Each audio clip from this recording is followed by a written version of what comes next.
Okay, granting the developer development rights over the land.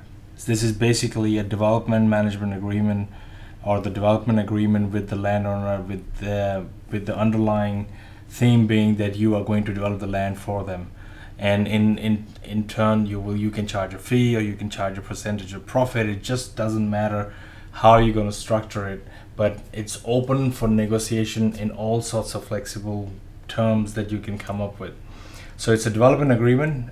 You could also use an option there. You can have a call option there, and then usually the landowner will get a higher value for their land in exchange for time. So remember this, that you are offering them a higher value in exchange for time. So if you can get an option or get a development agreement, that's you trying to.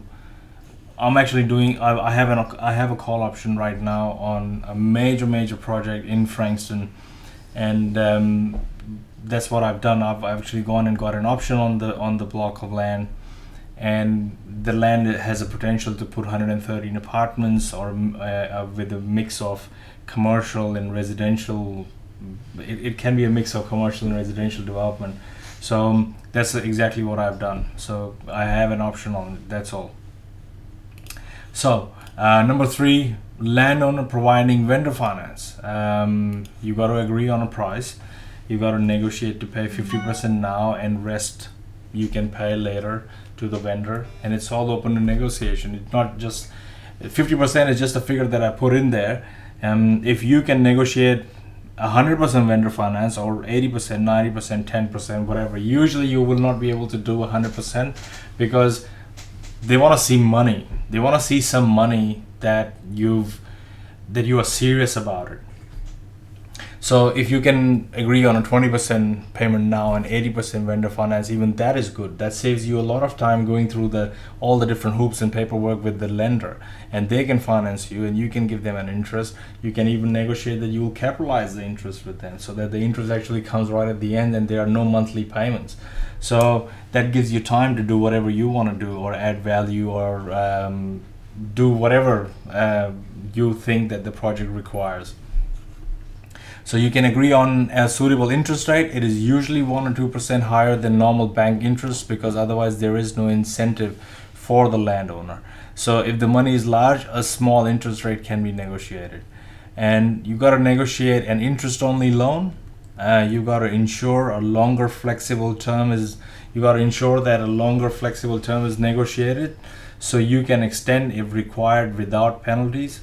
And make sure that the landowner understands that once you go for construction loan, they will have a second mortgage on land, and the first mortgage will be given to the senior lender, or the bank, or the whoever's financing your construction loan, because they will never be the second lender, or they will never be the second mortgage holder on that. So the landowner will have to settle with the second mortgage after the construction loans kicks in. So that's another way of doing a JV with the landowner. So these are 3 different ways that you can negotiate a structured deal.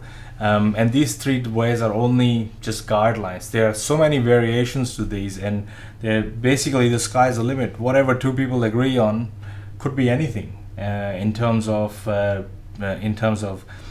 length of time, the payment terms, the interest rate, how they get paid. Do they get paid in cash? Do they get paid in equity? Do they get some now? Do they get some later? So it just depends upon what their immediate needs are. So what happens if the landowner requires cash to move on? Maybe you can negotiate a 12 to 18 month option on them, and give them some cash now and some a little bit later. So all these terms are negotiable between the parties. There are no hard and fast rules to this, and it depends on landowner's immediate needs and your ability to negotiate.